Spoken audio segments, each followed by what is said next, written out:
Muy buenos días. Su Santidad, San Juan Pablo II, siempre señaló en sus palabras que la familia tiene una sublime misión. Por eso debe dejarse iluminar por la luz del Evangelio, dando testimonio responsable del mismo. Como miembros de las parroquias Inmaculado Corazón de María y San Antonio, queremos también dar testimonio de la sublime misión de la familia, y por esto comenzamos hace 5 años con las Jornadas de las Familias en Phoenix, respondiendo así a la invitación del Santo Padre. En el mes de octubre de 1994 se realizó el primer encuentro mundial con Juan Pablo II. El centro fue la ciudad de Roma, bajo el lema «La familia, corazón de la civilización del amor». En octubre de 1997, el Santo Padre convocó nuevamente para el segundo encuentro en la ciudad de Río de Janeiro, Brasil, el lema «La familia, don y compromiso, esperanza de la humanidad». Durante el año 2000, en la celebración del jubileo de la Encarnación del Verbo, Roma fue proclamada nuevamente sede del tercer encuentro de las familias. El lema de la jornada, los hijos, primavera de la familia y de la sociedad. En enero de 2003, en Manila, capital de Filipinas, se realizó la cuarta jornada bajo el lema «La familia cristiana, una buena nueva para el tercer milenio», afirmando que la relación de un hombre con una mujer es recíproca, total e indisoluble. También San Juan Pablo II convocó a la quinta jornada de la familia a realizarse en Valencia, España, durante el mes de julio del 2006.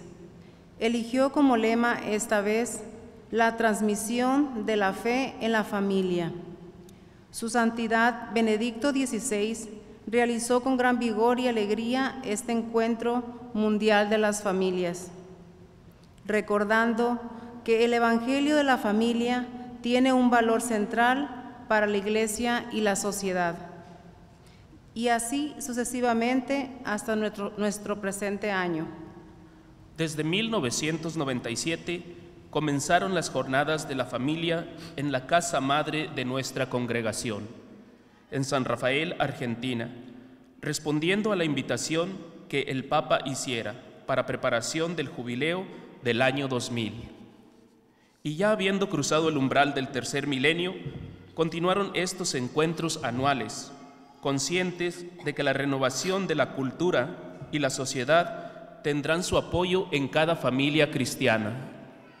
Y así fue como ese mismo año, 1997, se realizó la primera jornada de las familias bajo el lema «La familia, don y compromiso, esperanza de la humanidad», evento que se fue repitiendo todos los años, siempre con muchos frutos espirituales. Las palabras de Juan Pablo II no solo encontraron eco en San Rafael, Argentina, sino que también en distintas fundaciones de nuestro instituto se fueron replicando, y así, trascendiendo las fronteras, las jornadas de las familias llegaron a Brasil, Estados Unidos, Perú, Italia, Alemania, Taiwán, Hong Kong, Rusia y muchos otros rincones del mundo. Hoy, en la fiesta de San Juan Pablo II, Padre espiritual de nuestra familia religiosa, comenzamos con enorme alegría la quinta jornada de la familia en Phoenix. Una profunda alegría nos llena por tenerlos a todos ustedes aquí con nosotros. No podemos silenciar los problemas en que atraviesa la familia moderna. El único capaz de renovar y curar la vida de la familia es Cristo, Rey de la vida familiar. Que la cuestión es candente, no hemos de cansarnos de demostrarlo. A cada momento vemos y experimentamos que la moderna vida de familia cruje en sus cimientos. Basta pasar por la vida con los ojos abiertos, leer los temas de las películas y los diarios, Y enseguida veremos que la enfermedad más profunda de la sociedad moderna es la crisis aguda de la vida familiar. La vida matrimonial está llena de sacrificios y responsabilidades. Sin el auxilio de la divina gracia, no se puede lograr una fidelidad que dure hasta la tumba. La fidelidad y el amor nunca deben apagarse en la vida conyugal.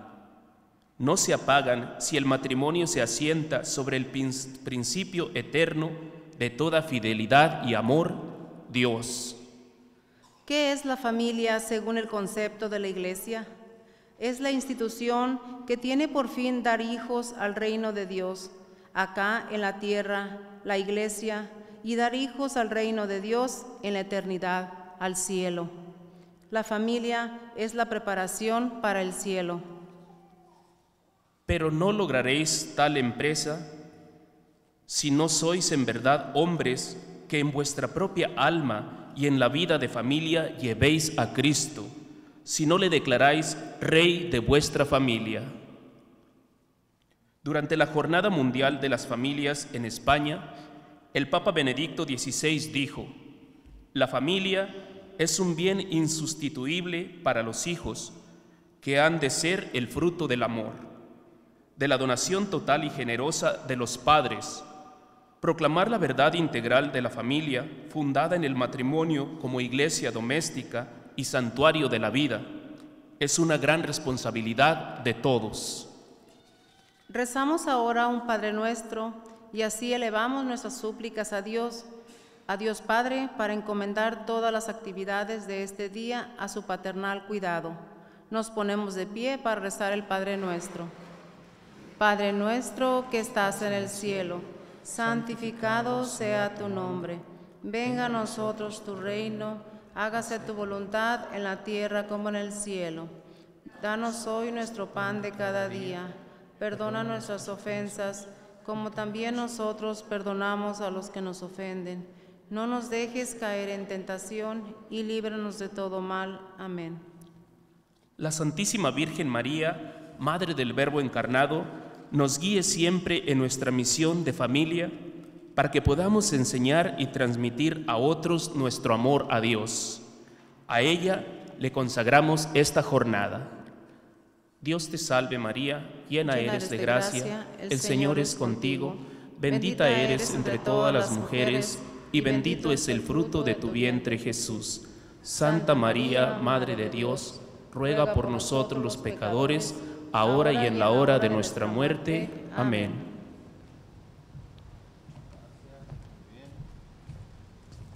Bueno, pueden tomar asiento. Damos la bienvenida a Marcos y Lourdes para comenzar con la primera exposición del día de hoy.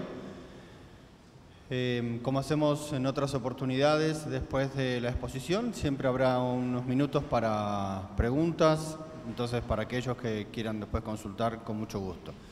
A ellos hoy no los presentamos así formalmente, ya consideramos casi miembros remotos de nuestra parroquia y por supuesto miembros más que activos de la tercera orden de nuestra familia religiosa, el Verbo encarnado. Un fuerte aplauso para Marcos y Lourdes.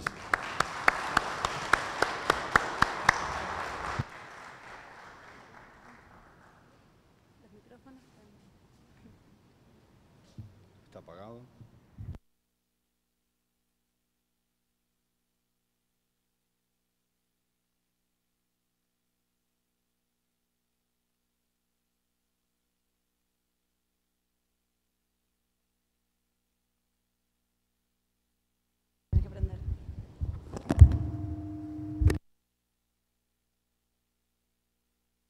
Hola, hola. ¿Se escucha ahí? Bueno, y si no escuchan, tendrán que ir a ver un médico para que revise su oído. Bueno, muchas gracias nuevamente. Tenemos que agradecerle al padre Fabio por la invitación. Otra vez más. Ustedes saben que nosotros ya hemos estado en la Jornada de la Familia. ¿Cuántas veces?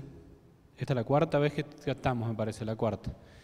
El padre Fabio me llamó un día y me dijo si quería venir este año de nuevo, si queríamos venir este año de nuevo a la Jornada de la Familia, si estábamos disponibles.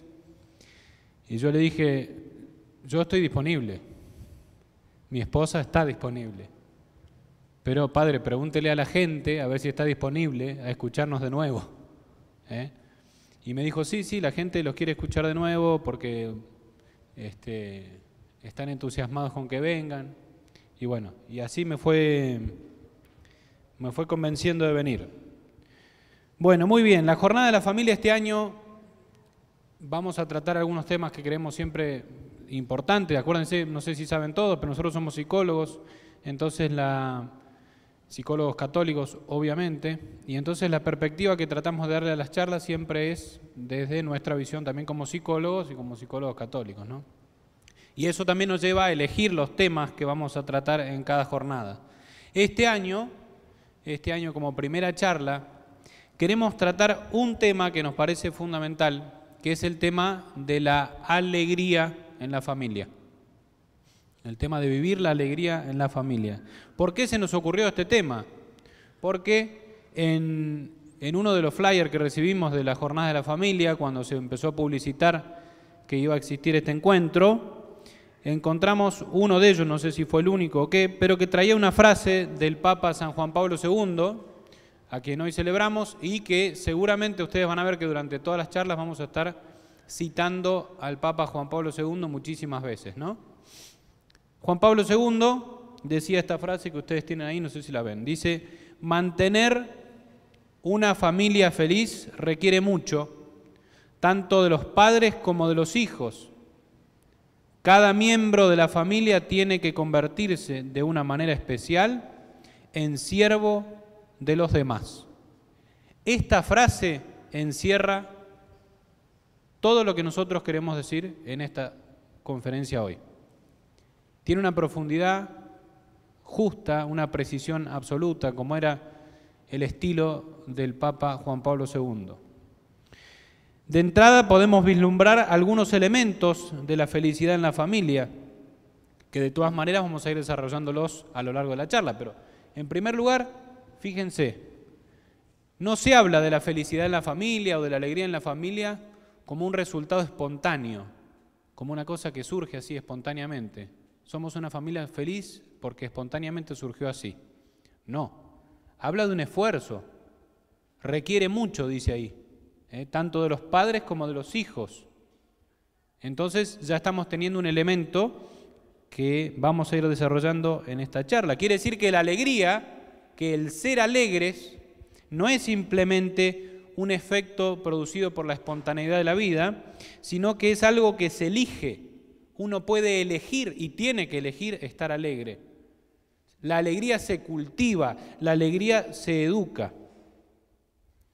Y esto es muy importante de concebirlo para nuestra familia. No es un elemento accidental que puede estar o no puede estar en nuestra familia. Y entonces uno puede decir, bueno, hay familias que son alegres, pero la mía no me tocó así, qué sé yo, no tenemos familia alegre. No. Tenemos que esforzarnos, educarnos a nosotros mismos y a nuestros hijos para que nuestra familia sea una familia alegre. ¿Por qué? Porque la alegría es, sin duda, el motor del alma. Y esto no necesitamos mucha experiencia y mucha demostración científica para saberlo. Cualquier actividad que uno hace estando alegre tiene un rendimiento distinto a si la hace no estando alegre. Si uno está disgustado por algo, molesto, triste, supongamos, y tiene que hacer alguna actividad, la que sea, el trabajo, tiene que trabajar. Su desempeño en el trabajo va a ser torpe, va a ser limitado. En cambio, si uno está alegre y justo recibió una buena noticia y va con entusiasmo al trabajo ese día, resulta que el trabajo le resulta más efectivo. La alegría siempre como contagia a nuestro entorno y nos llena de un color muy particular cualquier actividad que uno haga en la vida. Por eso es tan importante cultivarla en la familia. Y esto de cultivar la alegría, entonces, estamos hablando, como el Papa dice ahí, de un esfuerzo, por lo tanto es algo que se puede lograr y es algo que se tiene que lograr como una virtud. Se desarrolla como una virtud la alegría, ahora vamos a desarrollar mejor eso, pero como una virtud. No hay que esperar que la alegría venga de forma espontánea por estímulos externos, que de pronto me avisen que recibí una herencia de millones de dólares y entonces eso me va a poner alegre. sino que la alegría tiene que salir de uno mismo por la propia educación. Bien, y finalmente la frase trae algo que después diremos con mayor profundidad más adelante en la charla, es esto. Fíjense la conexión que hace el Papa. Dice, cada miembro de la familia tiene que convertirse de manera especial en siervo de los demás. O sea, está haciendo una vinculación, causa-efecto, digamos así, entre la felicidad en la familia, la alegría en la familia y el ser siervo de los demás. O sea, ser caritativos, vivir la caridad, servir a los demás. Esta vinculación es sumamente importante y vamos a ver que es la raíz de la verdadera alegría en la familia. ¿Bien? ¿Vamos bien hasta acá? ¿Sí? ¿Están contentos? Ah, bien. Bueno. Hola, hola, ahora sí. Bueno, vamos a hablar ahora un poco del concepto, lo que significa alegría, que varias cosas ya fue adelantando él en esta introducción. Pero, ¿qué es la alegría? Verdaderamente la alegría. Habíamos dicho que es una virtud, ¿sí? Es una virtud, es decir, que no es algo espontáneo, tal cual acabamos de decir, es algo que hay que buscarlo. Y al buscarlo nos perfecciona como seres humanos, ¿sí? Nos hace más perfectos, perfecciona el ambiente, esa es la característica de la alegría, perfecciona el lugar donde estamos, da frutos inmediatamente. Y es un hábito, se da por repetición, es decir, no tengo que esperar a que llegue la alegría sola, sino que tengo que buscarla y buscarla repetidamente para que se haga una cualidad estable y agradable, que nos va a generar un beneficio en esta tierra, por supuesto, es imprescindible para una familia feliz, pero también beneficios en el cielo. Entonces, la alegría es, en cuanto a virtud, es el hábito, ¿sí? Es el hábito de mantener el ánimo contento, ¿no? Es disponerse interiormente para que el ánimo esté siempre contento, y escuchen esto, con independencia de las circunstancias externas. Y esa es la característica fundamental, lo que diferencia la alegría falsa de la alegría verdadera, de la profunda alegría, la independencia de las circunstancias externas. Y eso nos lleva a pensar que si hay una alegría que es una virtud, entonces hay alegrías, que no son virtud en cuanto tales, ¿sí? Es una alegría que son falsas o superficiales o pseudoalegrías. Entonces vamos a ver los diferentes tipos de alegría. En primer lugar tenemos la alegría falsa, aquello que no es alegría, pero se enmascara tras una careta de alegría, que es aquella que está unida a gozos que son dañinos. Por ejemplo, un comportamiento juerguista, regado de alcohol, de sexo, de drogas, de vicios, que generan cierto bienestar momentáneo, ¿sí? Pero que se apaga rápidamente y a la larga genera un perjuicio en la persona. Es una vida triste el que vive, que si uno a veces le pregunta, bueno, se ríen en la familia, están alegres. Sí, cuando hay fiesta y hay alcohol, ¿no? O cuando nos divertimos a costa del defecto de una persona todo el tiempo, y esos son los únicos momentos, o solo cuando salimos de fiesta, ¿no? Eso no es alegría, eso es una falsa alegría que en general está enmascarando que la persona en el fondo está triste. Luego tenemos la alegría superficial, que es, si se quiere, un poco mejor que la anterior, pero sigue siendo una falsa alegría, que tiene que ver con el que se ríe de todo, por todo, ¿sí? La alegría boba, pero no tiene contenido, no se ríe por algo, no está verdaderamente contento, simplemente tiene la risotada fácil. Es la alegría boba que decimos nosotros, que no tiene contenido, quizás no se estimula con el alcohol o con la burla de otra persona o con la fiesta, pero siempre se anda riendo por nada, no tiene contenido en sí mismo. Luego tenemos una alegría, si se quiere también, un tanto mejor que las anteriores, que es la alegría sentimental. Ya se empieza a parecer un poquito más, pero todavía no es la verdadera alegría, que tiene que ver más con el estado de ánimo espontáneo, es con el estar o sentirse satisfechos, ¿sí? Que en sí mismo no tiene nada de malo, es cuando uno está contento porque las cosas están saliendo como hemos querido. De pronto nuestros hijos se están portando muy bien, las cosas se han dado económicamente, podemos salir de vacaciones, no salieron tan mal como yo pensaba, entonces eso me pone contento. No está mal en sí mismo estar contento por esas cosas, pero tenemos que saber que es una alegría transitoria y que todavía depende de los factores externos, ¿sí? Cuando esas cosas desaparezcan, cuando las cosas empiecen a salir mal, probablemente, si no hay una alegría más profunda, esta alegría sentimental, ¿sí? O la alegría de estado meramente, va a ir desapareciendo. Y luego tenemos la alegría virtud, que es la que nosotros buscamos y es la que resiste a todas las circunstancias externas. Por eso es una virtud, porque es la capacidad de mantener el ánimo contento, mantenerse optimistas a pesar de que las cosas estén saliendo mal, a pesar de las cruces de la vida. Es la alegría que está fundada en Dios, en sabernos amados, en sabernos que Dios, a pesar de que las cosas no están saliendo como yo hubiese querido, tiene un plan para esto y que a su modo va a sacar frutos de esto. Y de ahí esa fuente, ¿sí?, de la alegría verdadera, esa fuente de alegría es la alegría verdadera propiamente. Vamos ahora a ver los fundamentos profundos de la alegría. Ahí está. El otro punto es los fundamentos de la alegría. Los fundamentos de la alegría. Cuando uno habla del tema de la alegría y fomenta el tema de la alegría y trabaja el tema de la alegría, todo esto, acuérdense que todo esto que nosotros hacemos es para que cada uno de ustedes pueda reflexionar, cada uno de ustedes y nosotros, podamos reflexionar respecto de lo que en cada una de nuestras familias sucede. Traten de verlo siempre en orden a la propia familia, no en orden al vecino o al que está en la mesa al lado. ¿Sí? A nosotros, digo nosotros también, porque esto con Lourdes hoy hablábamos de eso, el hecho de preparar estas conferencias y de tener de sentarnos a pensar un poco en algunas cosas respecto de la familia, nos viene muy bien, porque en realidad nosotros también somos padres de 4 niños y también tenemos nuestra familia y nuestros desafíos, igual que ustedes, y estamos, aunque ahora estamos acá arriba en el escenario, estamos en el mismo nivel. Entonces, todos estos planteos también nos los hacemos nosotros. Por eso tratamos de madurarlos, reflexionarlos bien para que entre todos nos pueda servir. Bueno, los fundamentos de la alegría. Los fundamentos de la alegría. Ciertamente que la alegría puede tener fundamentos más débiles, porque a veces la alegría puede fundarse en cuestiones que son muy pasajeras y muy accidentales. Por ejemplo, que esto se puede ir dando naturalmente en nuestras vidas. Por ejemplo, que de pronto fijemos nuestra alegría o estemos alegres en razón de que estemos bien en nuestro trabajo, supongamos.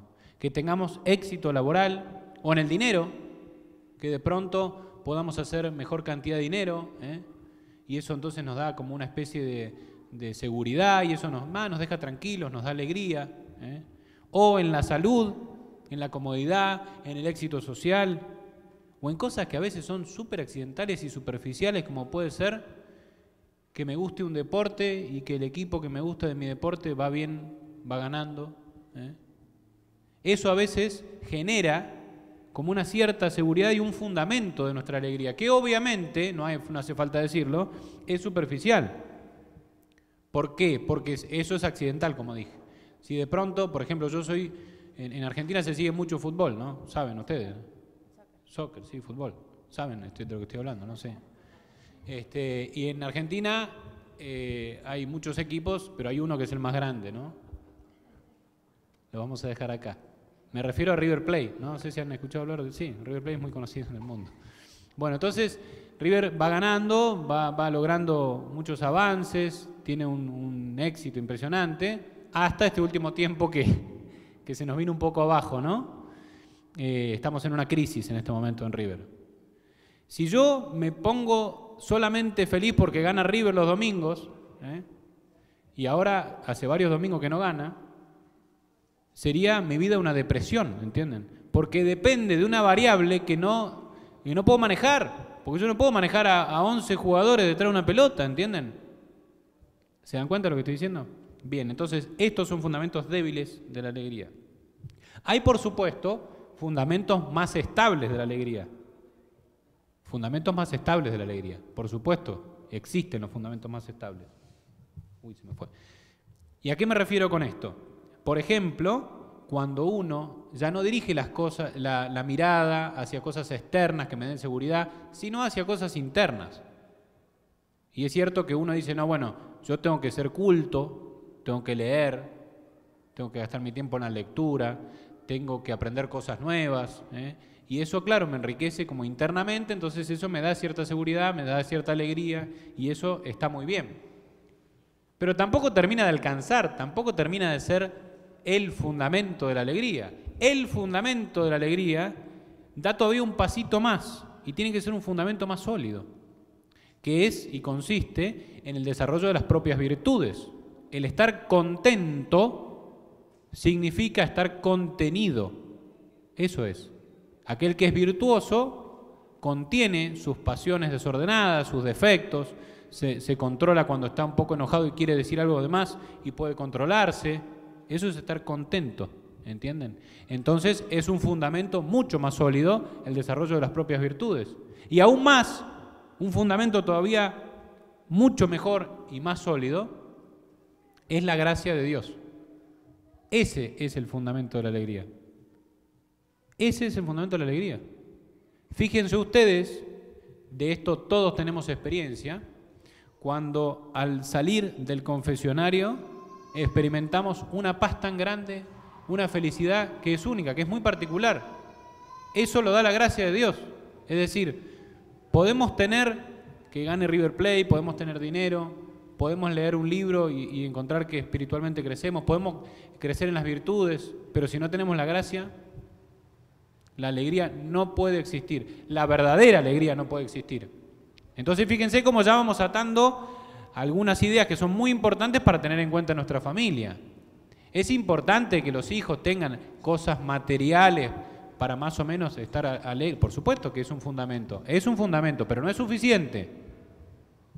¿Es suficiente que cultiven alguna cosa interior, por ejemplo, la buena lectura, nuestros hijos?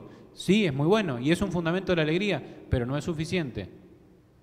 ¿Es suficiente que nuestros hijos sepan controlarse, sepan autodirigirse, sean virtuosos? Eso es muy bueno, pero no es un fundamento suficiente para la alegría. El último fundamento y el más importante para poder estar genuinamente felices y alegres es la gracia de Dios. ¿Cuál es entonces el fundamento más importante? Excelente, tienen una nota, un A se pone, ¿no? La nota top, A más es, ok. Bien, ¿vamos bien hasta acá? Si ustedes se van quedando, se van perdiendo, no tienen más que avisar. Bueno, ahora vamos a hablar del enemigo de la alegría y el enemigo de las familias también propiamente, que es la tristeza, ¿no? La tristeza que hay que eliminar y sacar cuanto antes. En sí misma la tristeza es una pasión, que las pasiones no son buenas ni malas en sí mismas. Pueden adquirir bondad o maldad, beneficio, ¿sí? O no, de acuerdo al objeto, el fin, la intención, la intensidad, la duración.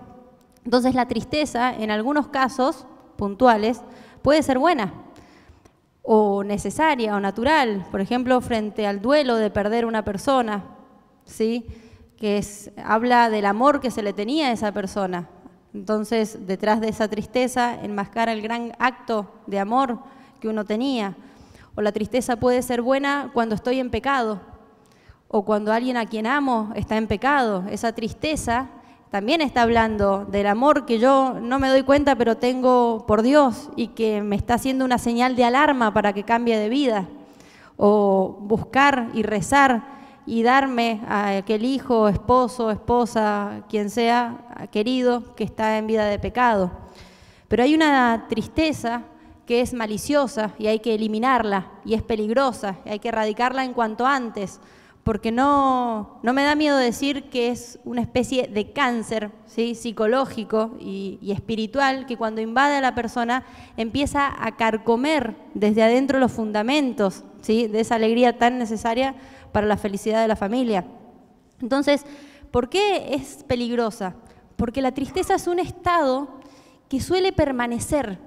Es distinta a veces a otras pasiones que son más intensas, si se quiere, que cuando, por ejemplo, el enfado actúa a veces por arrebatos y se apaga y uno puede simplemente después de que pase ese estado trabajar en por qué me enojé, por qué me enfadé, cómo lo puedo solucionar. La tristeza suele dejar nidos, ¿no? Y que va engendrando y cada vez va profundizándose y haciendo de un modo sin que uno se dé cuenta, estabilizándose en la persona, ¿no? La tristeza nos ensimisma. Una persona que está triste todo el tiempo vive concentrada en sí misma, en todo lo que está mal, en lo poco que valgo, en lo poco que soy amado, y se va hinchando a sí misma, se va inflando, decimos nosotros, ¿sí? Con toda esa negatividad que implica la tristeza, y se concibe, ¿sí? Todo lo que tiene alrededor y a sí mismo como un mal presente del cual no puede huir, y se olvida de lo que necesitan los otros, de entregarse, siente que no tiene nada para donar porque no vale la pena, y el otro tampoco vale la pena. Entonces está todo el tiempo, decimos nosotros a nuestros pacientes, escarbando huecos, pozos adentro de uno. También nos aleja de la verdad y de la realidad, eso es algo muy peligroso en la tristeza. Cuando uno está triste y no le pone remedio, empieza a ver la realidad teñida con esa tristeza.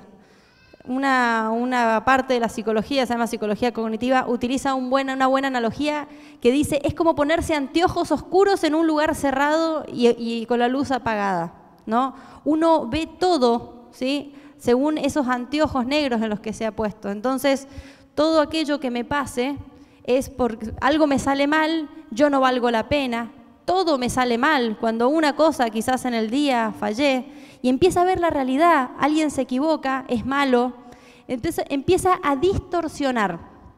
¿Hasta aquí está claro? De por qué la tristeza es el enemigo. Bien, ¿cuál es la antesala de esa tristeza muchas veces?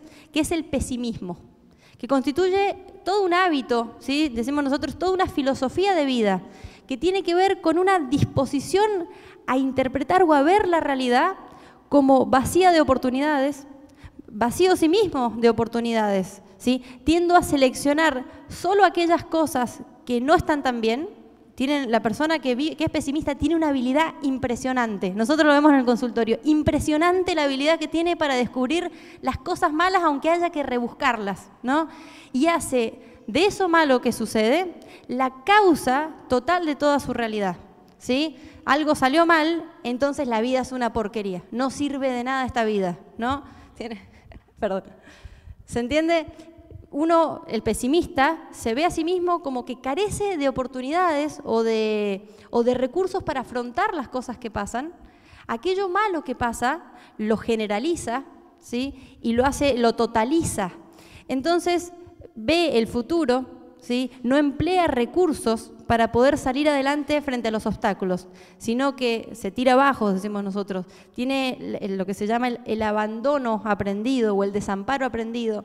¿Para qué lo voy a hacer si ya está todo perdido? Entonces empieza la actitud derrotista, que es la antesala al sentimiento de la tristeza y a la famosa, cuando la tristeza se estabiliza, se encarna, ¿sí? En la persona, se da el fenómeno que se llama la depresión, que es una patología ya un poco más seria. Cuando hablamos de depresión, algo queremos decir respecto a la depresión, porque es un término muy usado en nuestros días, el término depresión. Entonces la persona dice, está deprimida, tiene depresión, pero hay que saber encuadrarlo bien, hay que saber darle el marco que hay que darle. El término depresión es un término que se aplica en psicología, por ejemplo, a hablar de un estado particular de nuestro estado del ánimo.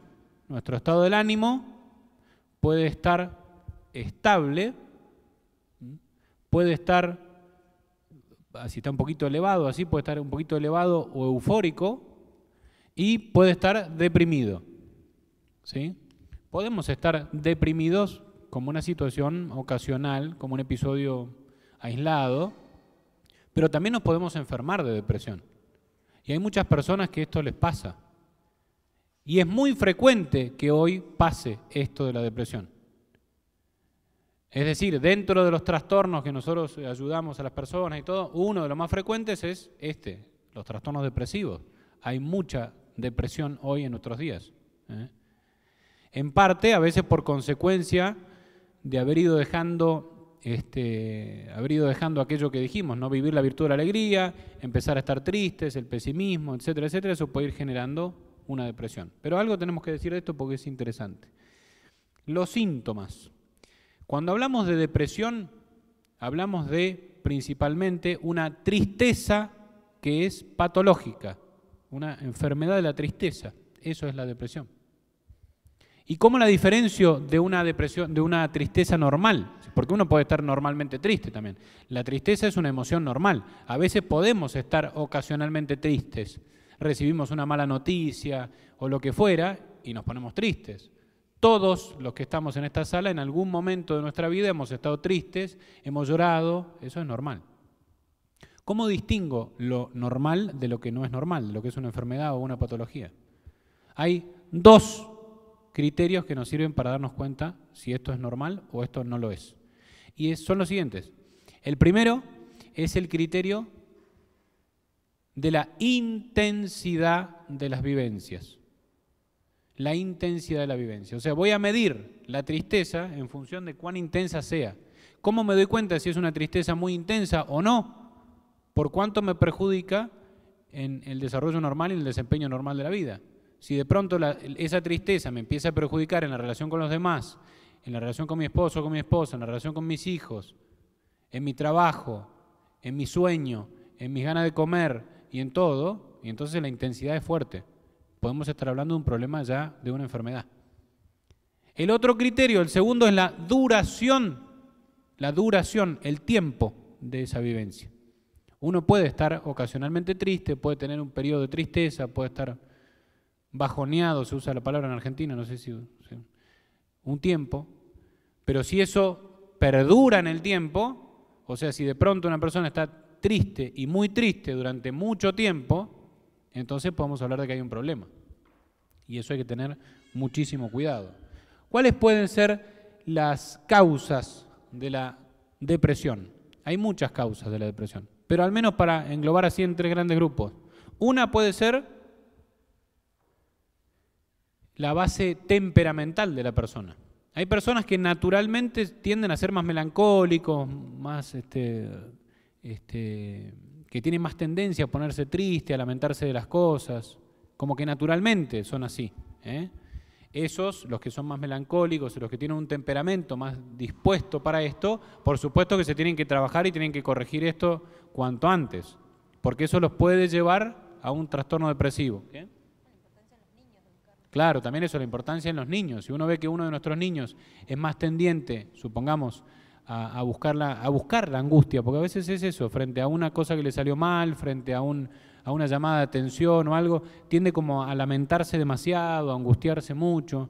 Esas son las bases del temperamento, eso es lo que hay que corregir, porque si no lo corrijo, eso el día de mañana se puede formar un hábito cada vez más fuerte y puede formar un cuadro depresivo. Otra de las posibles causas son los traumas. Situaciones traumáticas, que hay millones de posibles situaciones traumáticas, pero muchas de las situaciones traumáticas que experimentamos en nuestra vida pueden ser causa directa de un cuadro depresivo.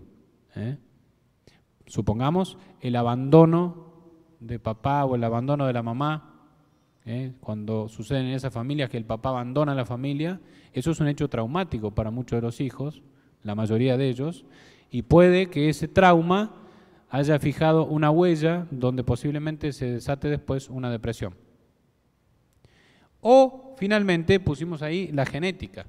A veces hay disposiciones biológicas, orgánicas, y hay personas que esto lo padecen, que tienen una enfermedad de la depresión y que no han tenido una mala educación, no han tenido situaciones traumáticas, ni nada de eso, pero de pronto empiezan a sentirse tristes y a experimentar mucha angustia, pero eso porque hay funcionamientos cerebrales que no están funcionando como corresponden, y entonces hay que acudir muchas veces a la medicina, hay que acudir al médico para que medique y estabilice esas funciones orgánicas que están fallando.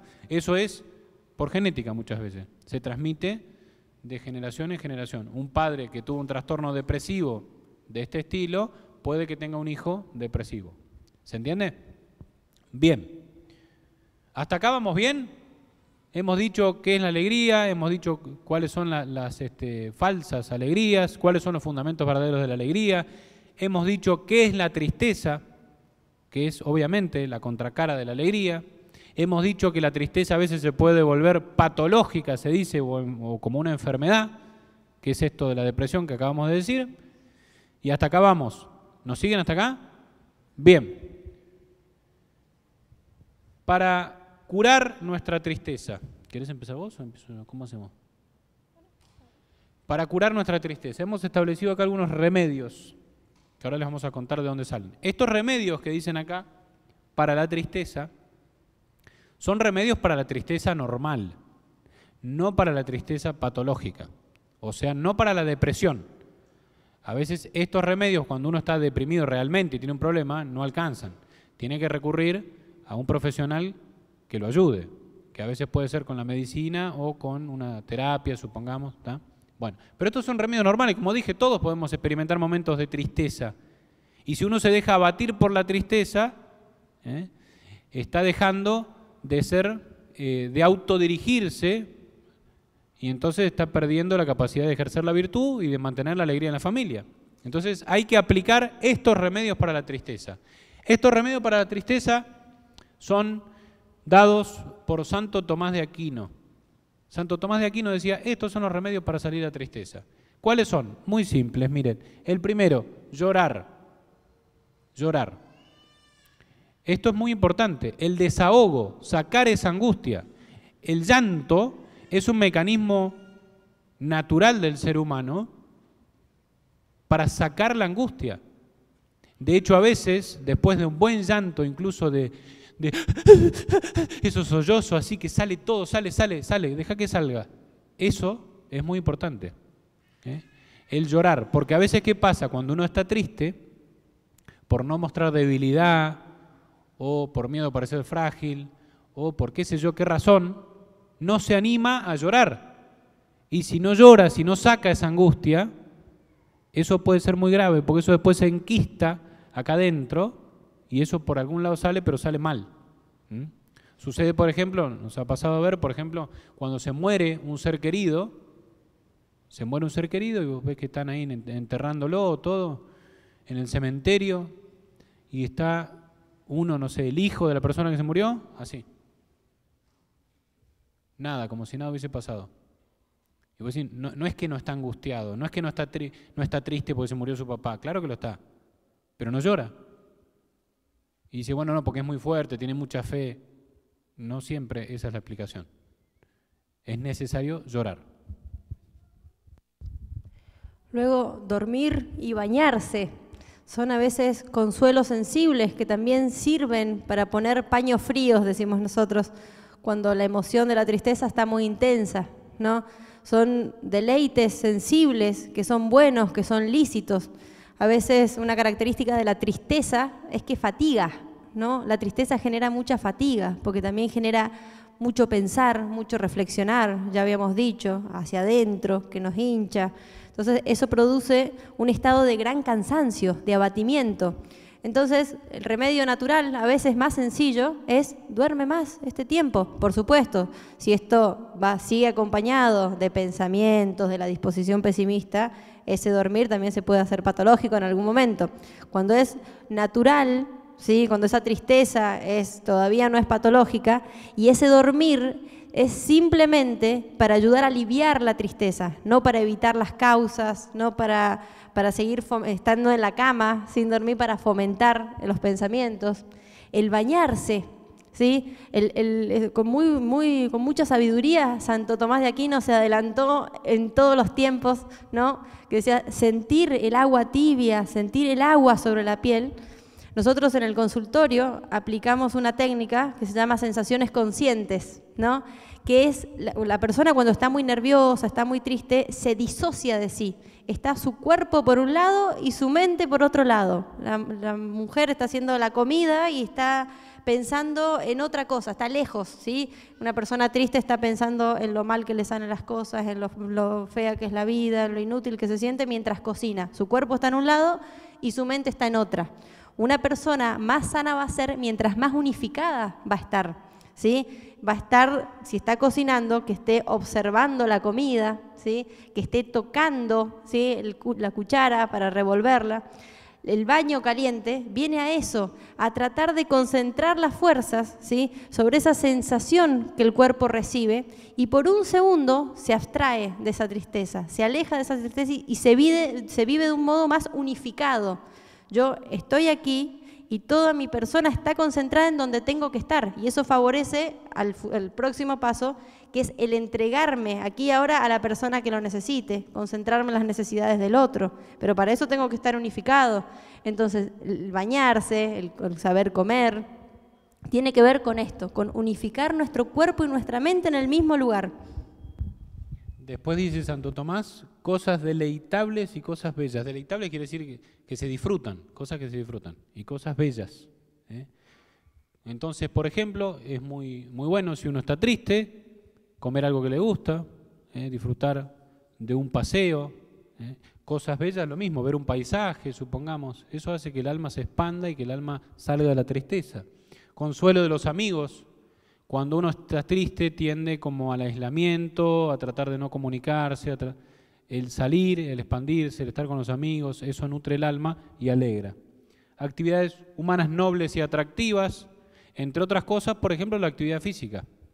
Si uno está muy triste y sale un día a correr un poco, eso solo ya tiene que servir como remedio para la tristeza. ¿Por qué? Porque sucede incluso fisiológicamente lo que se llama el fenómeno del júbilo del corredor. Júbilo del corredor, porque lo que hago es generar mejor circulación sanguínea, mi cerebro se irriga mejor, entonces tengo más oxigenación cerebral y puedo estar mejor dispuesto para la alegría. Bien, sigamos avanzando. Manos a la obra, dice acá la placa. ¿Cómo es lo del tiempo, Padre Fabio? Yo voy bien, digamos, yo doy así. ¿Hasta qué hora tenemos? No importa. Bueno, no, está bien. Manos a la obra. Vamos a empezar a ver qué cosas podemos hacer como familia para aplicar esto en casa y decir, bueno, tratemos de vivir la alegría en casa, individualmente, cada padre, pero también en relación a nuestros hijos y como una propuesta educativa. ¿Cómo debería ser una familia alegre? Primero, en primer lugar, para pensar en una familia alegre y cómo debería ser una familia alegre, pensamos en esto, que es la virtud de la eutrapelia. La virtud de la eutrapelia. Este término eutrapelia es un término que describe una virtud que ya la vivían en la antigüedad los griegos, la eutrapelia. Y es una virtud muy conocida, muy antigua también, pero que hay que saber desarrollar en nuestro hogar, en nuestra familia. ¿Qué significa esto de la eutrapelia? ¿De qué se trata? Es la virtud, acuérdense que la virtud es aquello que siempre me ayuda a regular mi conducta y a que mi conducta sea ordenada, sea equilibrada, que no se me vaya en exceso ni tampoco en defecto. Entonces, la virtud de la eutrapelia es la que me ayuda a regular la diversión, las distracciones, los descansos, las tertulias, los juegos, eso es. Me ayuda a regular y tiene que haber una virtud que regule para eso. Fíjense, Santo Tomás, que ya lo hemos citado recién, razonaba de esta manera y es muy interesante, decía así: así como el hombre necesita a veces descansar de los trabajos corporales, disintiendo de ellos, así también se necesita a veces que el alma del hombre descanse de la tensión del alma, con la que el hombre encara las cosas serias, lo que se hace por el juego. Lo explico. A veces uno cuando lee el texto ahí uno se queda como, pero lo explico. Está buenísimo lo que dice Santo Tomás. Dice esto: cuando uno naturalmente necesita descansar físicamente, porque ha estado anoche armando la carpa ahí para la jornada de la familia, estuvo haciendo algún trabajo físico, estuvo esforzándose por algo y necesita descansar, necesita llegar a casa, acostarse y dormir, o necesita tirarse a descansar un rato. El cuerpo pide un descanso y eso es normal y es natural para el cuerpo. Y eso lo hacemos, pero no siempre tenemos en cuenta que tenemos que descansar esto también. El descanso del alma, dice él. El descanso del alma. ¿Qué significa? Que a veces la seriedad de la vida, las preocupaciones que tenemos como padres de familia, que son normales, que son esperables, las preocupaciones que tenemos por el trabajo, las preocupaciones que tenemos por mantener una vida cristiana, las preocupaciones económicas, todo eso son tensiones, son preocupaciones del alma, ¿se dan cuenta? Y entonces uno va acumulando eso y se va volviendo un tipo serio. Una persona que todo el tiempo está preocupado, está serio, está... ¿Cuál es la forma para aflojar, decimos así en Argentina, como para decir, bueno, distendete, vamos a descansar un poco esa tensión? La forma, como dice Santo Tomás, es el juego, es la diversión. Y eso es la virtud de la eutrapelia. Es decir, distenderse, llegar a casa en familia y tener la posibilidad de hacer un juego con los chicos, divertido. Nosotros tenemos unos amigos, un matrimonio amigo, que cada vez que vamos a comer a su casa, uno llega siempre los viernes, ¿no? Entonces uno de toda la semana viene acumulando cansancio, preocupaciones, ¿no? Entonces cuando vamos a comer habitualmente es un viernes, vamos y entonces llegas cansado, sí, comemos, sí, conversamos, ¿no? Y de pronto dicen, bueno, ahora vamos a hacer un juego, siempre proponen un juego. Y entonces al principio uno dice, un juego, Dios mío, a esta hora, con el cansancio que tengo, las preocupaciones que traigo. Y entonces siempre hay un juego distinto, ¿eh? Por ejemplo, ese de dígalo, ¿eh? Claro, el de dígalo con mímica, supongamos, ¿eh?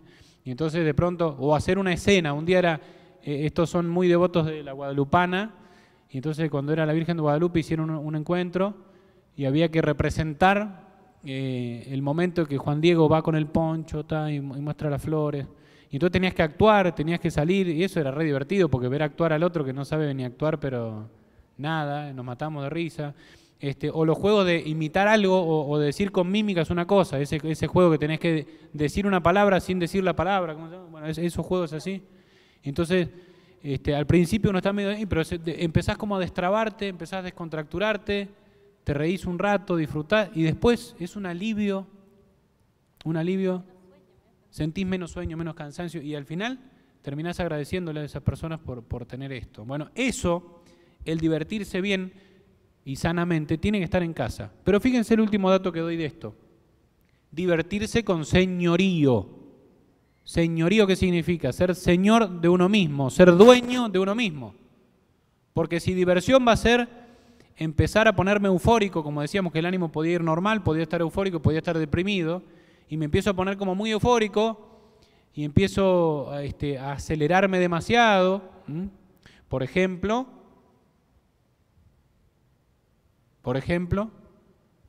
yo digo así nomás, cada uno interpreta. Por ejemplo, cuando de pronto la diversión se convierte únicamente en... Eso no es bueno, eso no es positivo, ahí no hay señorío. Si la persona se empieza a desinhibir y se empieza a comportar alegremente, pero porque... Eso no es un señorío, ahí no hay señorío. La diversión tiene que ser con señorío, ¿entienden? Divertirse también con señorío significa que si hacemos un juego, nos divertimos, no me enojo en el juego como una señora que yo conozco. De pronto nosotros jugamos ahora, siempre hay un juego distinto con los chicos, ¿no? Pero ahora hay también es señorío no hacer trampa. ¿Se puede apagar ese micrófono? Hay un juego que hacemos ahora en casa con los dos más grandes, se llama ahí, se llama Tutti Frutti, no sé si... Es un juego que en una hoja escribís una columna que dice cosa, color, nombre, lugar, comida, y entonces se sortea una letra, no sé si lo conocen, se sortea una letra y tienes que escribir en cada uno de los espacios una comida con la A, por ejemplo, salió, una color con la A, bueno. Y entonces ahora están re entusiasmados con ese juego y todos los días nos piden jugar ese juego. El otro día lo jugamos, ella estaba todavía en Argentina y yo acá, y lo jugamos online. Imagínense cómo están de entusiasmados con ese juego. Pero cuando no se te ocurre el recurso y de pronto te pones nerviosa... Sabe 3 colores en la vida, rojo, amarillo y azul. Entonces, de pronto sale con el color índigo. Claro. Evidente que ha buscado en internet, es trampa. De pronto me dice color esmeralda. ¿Desde cuándo esmeralda es un color? Díganme ustedes. En fin, dejémoslo ahí. Bueno, Entonces, con señorío, dijimos con señorío. Bien, continuemos. Bueno, otra característica de la familia que vive la alegría es la comodidad del ser. Todos los miembros se sienten cómodos, no fingidos, estando en familia. Esa es una característica muy linda, que es muy observable, que hay familias que viven tristes, que viven contracturados. Los niños están como tensos cuando están todos reunidos, ¿no? Tienen que, o a veces, adoptar una conducta demasiado prolijita, ¿no? Como para que no me regañen, para que no me critiquen. Entonces, están tensos, el esposo está tenso si la critica a la esposa, si la esposa, si... Entonces, una familia alegre, cada uno puede sentirse cómodo, ¿sí? Que además de que pueda tener defectos, también saben, ¿sí? Porque se lo resalta, la familia lo vive, los dones, que también tiene que ver con festejar. Una familia alegre festeja la presencia del otro, da cuenta de que está alegre, ¿sí? De que estemos todos aquí y que podamos estar disfrutando y jugando, ¿no? Se hace una fiesta cuando uno está de viaje, fiesta en el sentido se alegran todos, cuando alguno está de viaje y llegó del campamento, y qué bueno que estés aquí, y cuéntanos, y podemos, que hacía mucho que no te veíamos, hacía mucho que no conversábamos, qué alegría que puedas estar aquí. También en una familia alegre se aprovechan los dones, se es muy consciente de los dones que cada uno tiene y se lo aprovecha. Es decir, ¿por qué no vienes tú y nos cocinas, que cocinas tan rico? ¿Por qué no tocas la guitarra y cantas una canción, ya que cantas tan bonito y nos alegra mucho cada vez que lo haces, ¿no? Entonces, cada miembro empieza a sentir que vale en esa familia, ¿no?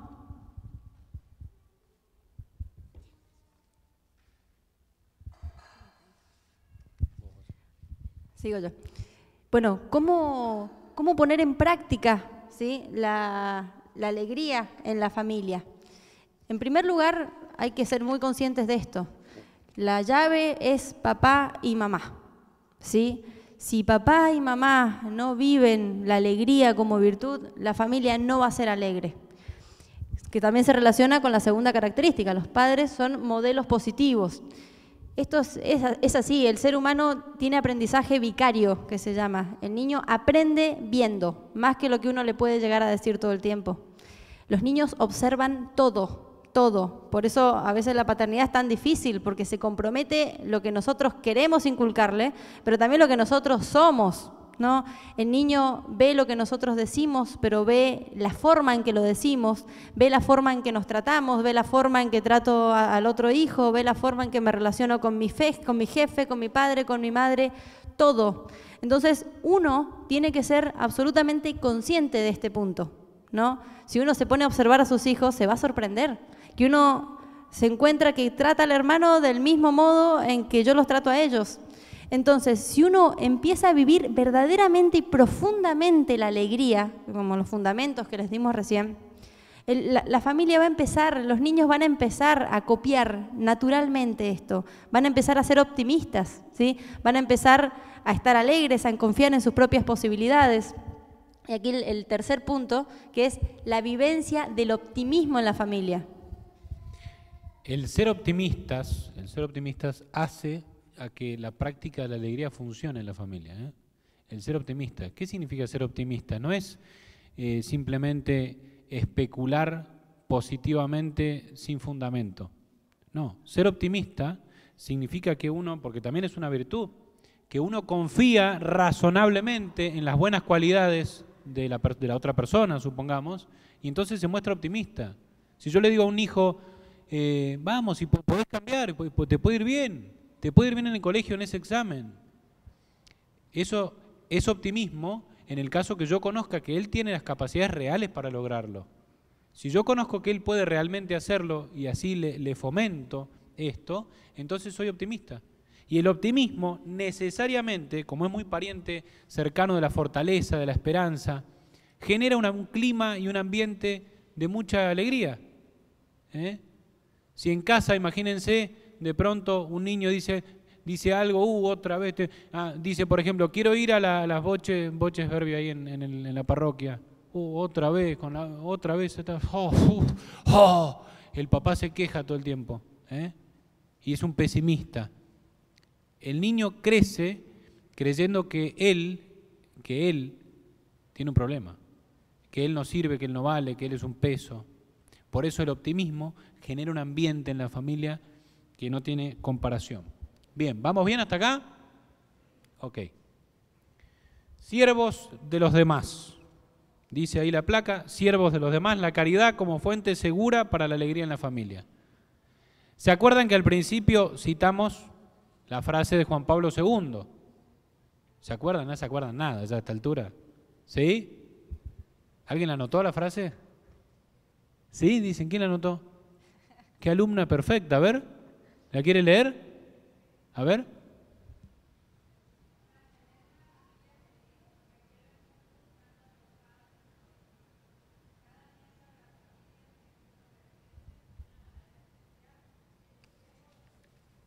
Un aplauso para la señora, por favor. ¿Ven? Aprendan, así se presta atención en una charla, sí. Bueno, fíjense lo que decíamos al principio como para orientar esta charla, ¿no? Elegimos el tema de la alegría, elegimos esa cita de Juan Pablo II que ustedes mismos habían puesto en la promoción de la Jornada de la Familia y decíamos, ¿qué vinculación que hace Juan Pablo II? Él vincula necesariamente esa familia feliz, esa familia alegre, en relación al servicio de los demás, en relación a la vivencia de la caridad como fuente segura para que la familia sea feliz y para que haya alegría en la familia. Juan Pablo II, que como dije ya y vamos a seguir diciéndolo, lo vamos a citar mucho en estas jornadas, Siempre lo citamos Juan Pablo II, pero esta vez más todavía porque estamos en esta Jornada de la Familia en el marco de su festividad. Hoy es San Juan Pablo II. Bien. El Papa en una carta a las familias decía lo siguiente, el Papa Juan Pablo II. Voy a leer. El concilio, al afirmar que el hombre es la única criatura sobre la tierra amada por Dios por sí misma, no puede encontrarse plenamente a sí mismo sino en la entrega sincera de sí mismo.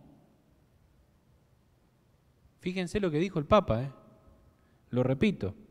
Dice así, el hombre es la única criatura sobre la tierra amada por Dios por sí misma, que no puede encontrarse plenamente a sí mismo, sino en la sincera entrega de sí mismo. O sea, nuestra vida es un fracaso si no nos damos a los demás, si no vivimos la caridad por los demás.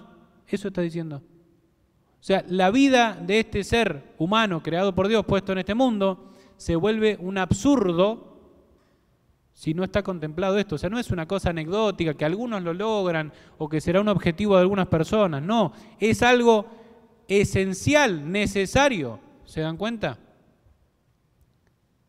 Hay un psiquiatra español que dice que la vida y la existencia humana no se entiende si no es por la donación. Es decir, por la capacidad de donarse, de darse a los demás. Por eso es tan importante este principio que acabamos de afirmar.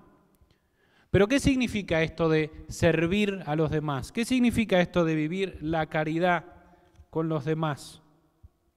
Observemos algunas cosas que dice, por ejemplo, la Sagrada Escritura. Nada hagáis por egoísmo o por vanagloria, sino con actitud humilde cada uno de vosotros considere al otro como más importante que a sí mismo, no buscando cada uno sus propios intereses, sino más bien los intereses de los demás. Filipenses 2, 3, 4. Sentándose llamó a los 12 y les dijo, Jesús, obviamente, ¿no? Si alguno desea ser el primero, será el último de todos y el servidor de todos. No lo digo yo, no lo dijo Juan Pablo II, lo dijo Jesús. Pero entre vosotros no es así, sino que cualquiera de vosotros que desee llegar a ser grande será vuestro servidor, y cualquiera de vosotros que desee ser el primero será siervo de todos. ¿Vieron cómo insiste en ser siervo de los demás, en darse a los demás, en la donación a los demás? Entonces, el egoísmo en una familia es lo primero que tenemos que erradicar para poder lograr una familia feliz. Porque el efecto inmediato de la experiencia de la caridad en la familia es la alegría. Si yo me pongo como regla general y absoluta ocuparme de los demás antes que de mí, y eso se replica en el otro y eso se replica en cada uno de los hijos, esa familia se nutre de la experiencia de la caridad y no hay forma de ser infelices.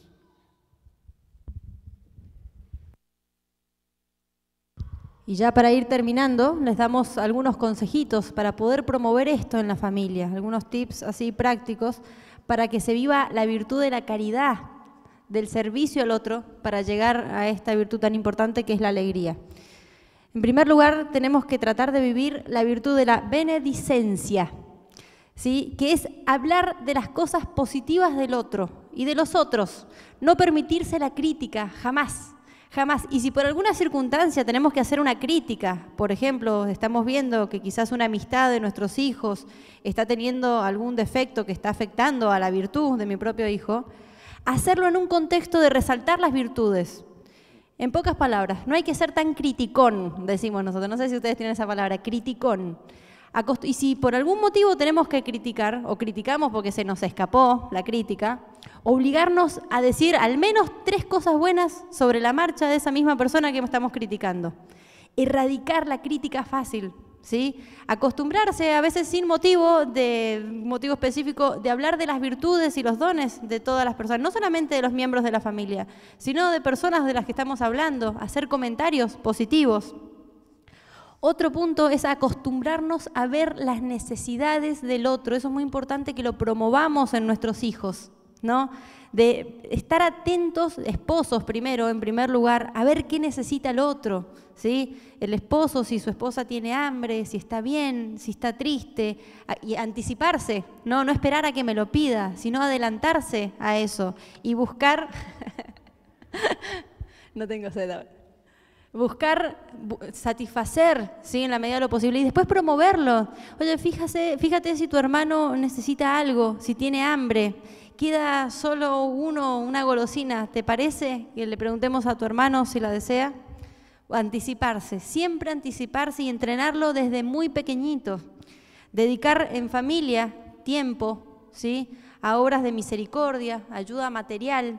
Esto que están haciendo aquí realmente está buenísimo porque enseña a los hijos, ¿sí? Todo, verlos, ¿saben? El valor que tiene para sus hijos, haberlos visto anoche, preparar todo esto, ¿sí? Por el fin de la salvación de las almas. Eso está buenísimo.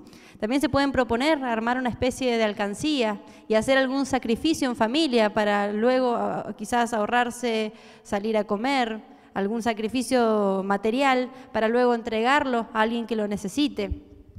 Evitar los pleitos, ¿sí? Los pleitos innecesarios, ¿sí? Es algo que realmente podría evitar. Una palabrita que quizás me molestó y lo puedo dejar pasar fácil, hacerlo. Si se dan los pleitos, porque a veces son inevitables y se van a dar, inmediatamente busquen la disculpa sincera.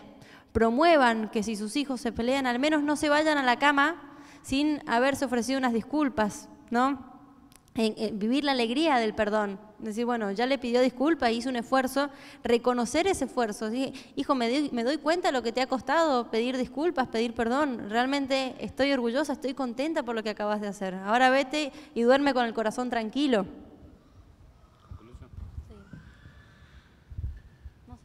¿Qué? ¿Sigo yo? ¿Qué tengo que decir? Si querés sigo. Dale. Perdón, la discusión. Bueno, rezar en familia por las necesidades específicas de los miembros de la familia o por la familia extensa. Rezar especialmente si hay algún miembro que no está viviendo una buena vida, ¿no? Rezar por alguno que esté sufriendo alguna necesidad particular, algún problema, algún dolor. Animar a cada uno de los miembros a desarrollar y festejar los dones que tiene cada uno, ¿no? Si es bueno en el deporte, y bueno, buscar algún deporte que le haga bien, ¿sí? Y si es bueno en la música, buscar desarrollar eso con humildad, siempre con la certeza de que Dios le ha dado ese don, ¿no? Y que lo tiene que desarrollar y entregar a los demás. Hacer ver y sentir a todos, como ya les mencionamos antes, de que cada uno es aceptado como es, Cada uno es bueno que sea lo que es. Por supuesto que van a haber pequeños defectos que uno los irá corrigiendo, pero eso se enmarca en el total de la persona, que está llena de dones y que Dios la ha amado y la ha pensado y que esta familia la acepta, la quiere. Y hacer, eso está muy lindo también, hacer como familia un examen de conciencia, ¿no? Cada tanto hablar entre unos, decir, bueno, ¿cómo estamos viviendo todos nosotros como el servicio de los demás? ¿Estamos siendo alegres? ¿Podemos realmente mejorar un poco más? Bien, y a modo de conclusión, lo siguiente. Como regla general, sabemos que la alegría es reflejo de nuestra semejanza con Dios y debemos ser su reflejo. Cuando decíamos que la virtud de la eutrapelia, ¿se acuerdan?, ayudaba a descomprimir esas tensiones del alma, porque claro, la alegría, la eutrapelia, esta virtud tan noble que tenemos que fomentar en nuestra familia, es y tiene que ser, de hecho, demostración de esa semejanza con Dios. Nosotros fuimos hechos a imagen y semejanza de Dios. ¿Ustedes imaginan un Dios triste? Claro que no. Entonces tenemos que ser reflejo de ello. Juan Pablo II, que... Uy, se cayó todo ahí. Help. Eso era un efecto especial ahí calculado para... Bueno, no se distraigan, sigamos. Juan Pablo II, y con esto terminamos, una frase de Juan Pablo II.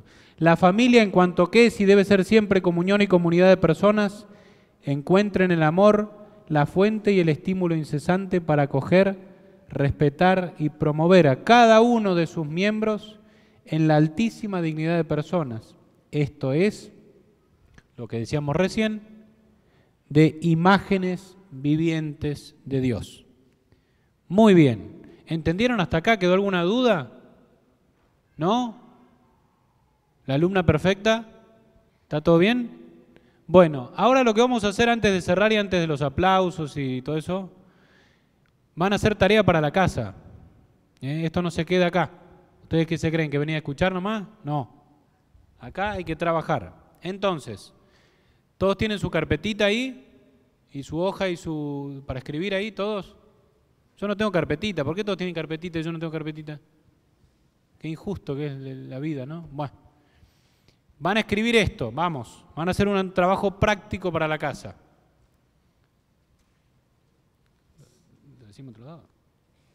Van a escribir así, son varias consignas. Consigna number 1. Vieron cómo manejo el inglés, ¿no? Número 1. Esto después lo hacen ustedes en casa tranquilos, lo reflexionan en el matrimonio, lo piensan. O a veces con los hijos también lo pueden hacer, ¿no? Primera pregunta. ¿Vivimos la alegría en nuestra familia? Esto es muy importante de hacer, porque si no nos queda todo muy lindo, todo muy bonito, pero si no lo bajo a mi realidad, esto no me sirve para nada. ¿Qué tipo de alegría, segunda pregunta, qué tipo de alegría solemos vivir en casa? ¿Se acuerdan los tipos de alegría?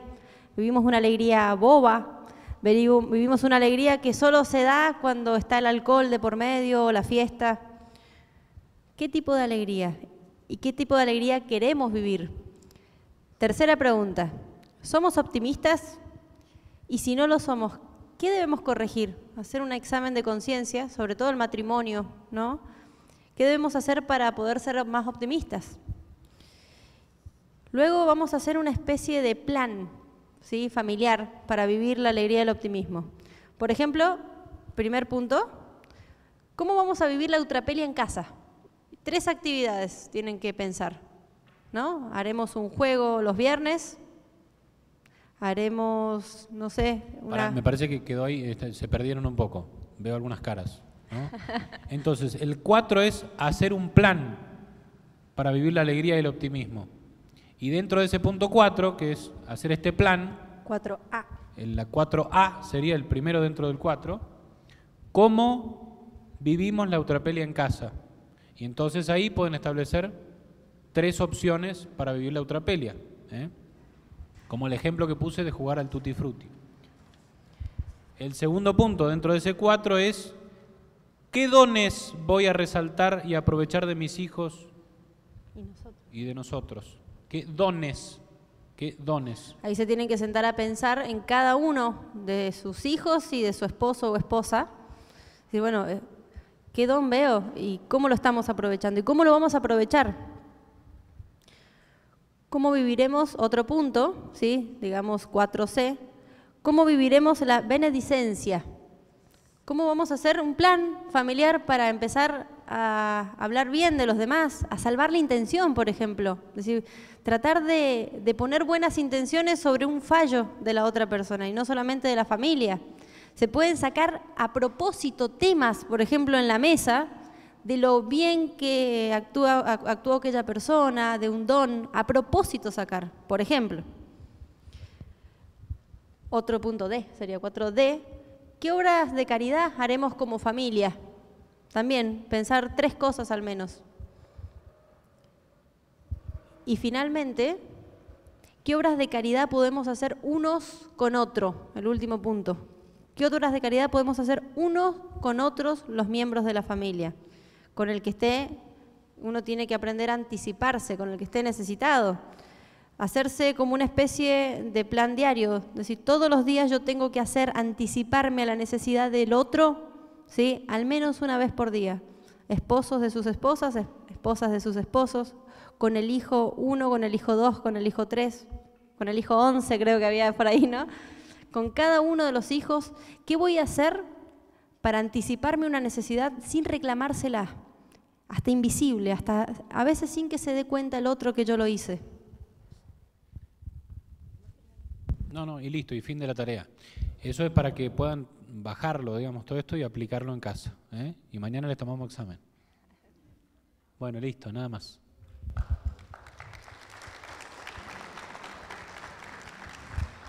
Ya sé que va a ser. ¿Alguna pregunta o estamos? Si tienen alguna pregunta.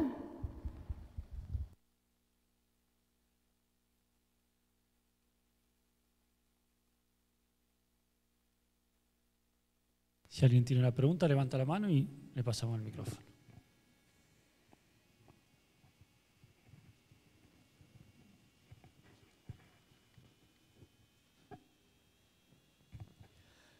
Buenos días. ¿Con qué frecuencia se recomienda llorar?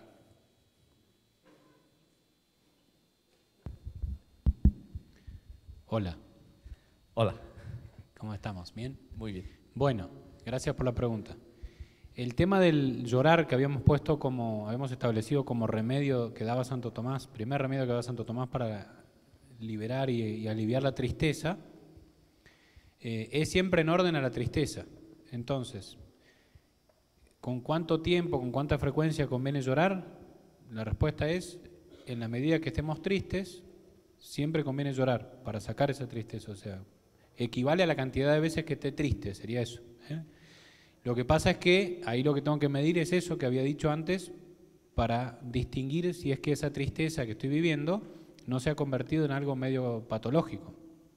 Si yo encuentro que de pronto, claro, recurro al llanto, desahogo, saco mi angustia, libero mi tristeza, pero eso se empieza a repetir casi cada día y casi dentro de un día varias veces, bueno, entonces me tengo que empezar a preocupar porque ahí ha aumentado la intensidad de la vivencia tristeza. Entonces, la frecuencia del llanto normal es en la medida que uno tiene momentos de tristeza. Cuando está triste tiene que desahogarse y llorar. Pero si eso se empieza a hacer muy frecuente, entonces puede ser un problema. Y ahí que, en todo caso, consultar a algún profesional o algo. Gracias. No, a usted. ¿Sí, otra pregunta?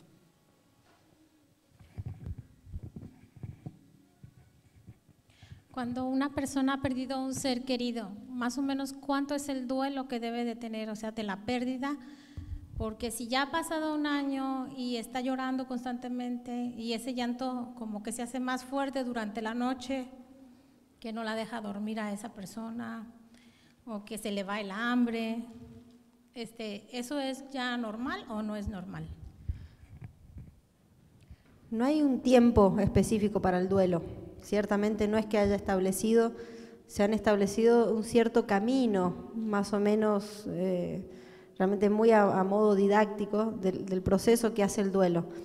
Ciertamente es verdad que cuando uno puede decir más o menos el tiempo son 2 años, también dependiendo de la relación de la persona con la persona que fallece, pero si en 2 años, y quizás es mucho, pero sí 1 año y medio, 2 años, la persona sigue viviendo el duelo con la misma intensidad que cuando recién acaba de fallecer, podremos decir que hay un duelo patológico, que también depende cómo funcionaba la personalidad de la persona antes de que esta persona fallezca, porque por ahí se dan, al menos nosotros en el consultorio, cuando hay duelo patológico, solemos ver eso, que la persona quizás ya venía triste, ya venía con algún problema de una tristeza más patológica, y el duelo fue como una oportunidad, por así decirlo, de agrandar el problema, y por eso sigue más por depresión a veces que por el mismo duelo. Entonces se trata la depresión concomitante al duelo, que cuando la depresión pueda salir un poco, pueda destrabarse un poco, el duelo también avanza. Pero más o menos 1 año y medio, ¿sí? Es el tiempo más o menos estipulado, pero no es que uno plantea un tiempo, ¿no? Porque, qué sé yo, a veces se da un duelo, por ejemplo, de padres que han perdido un hijo, y es esperable que ese duelo dure mucho más tiempo. ¿Se entiende? Que quizás falleció su papá, su mamá, que ya eran viejitos y estaban enfermos, estaban muy ancianitos. Es distinto, depende de muchas circunstancias esa temporalidad del duelo. Creo que el criterio más importante no es tanto el tiempo, sino la intensidad con la que experimenta esa tristeza, ¿eh? Porque si de pronto una persona perdió a un ser querido y muy querido, porque no es lo mismo que se murió un pariente que uno ni conocía, que se murió alguien que realmente era cercano y querido, el duelo o la tristeza por la muerte de esa persona puede durar toda la vida. El ejemplo que puso Lourdes de la muerte de un hijo dura toda la vida. No es que alguien se sana de eso, listo, ya pasaron 5 años y ya ni me acuerdo de ese hijo. No, eso es imposible de sacar. Lo mismo que respecto de una madre o de un padre, ¿no es cierto? Entonces no es tanto en la duración, sino en la intensidad. Es decir, cuánto compromete la conducta y el desempeño normal esa tristeza. Si de pronto una persona, como dijo usted, no puede comer bien, no puede dormir bien y empieza a perjudicar en su accionar normal esa tristeza por la muerte y ya ha pasado mucho tiempo, entonces sí hay que consultar porque es algo que no es normal. Ahora, si de pronto una persona ha pasado 1 año y medio, 2, y llega el aniversario de la muerte de esa persona que tanto quería y se angustia, llora, es una angustia por aniversario normal y esperable y está bien. ¿Se entiende? Y pueden pasar 15 años y se acuerda de su mamá o se acuerda de su hijo muerto y llora. Pero no hay tanta intensidad, no hay un compromiso que no le permita vivir y desempeñarse normalmente. Gracias.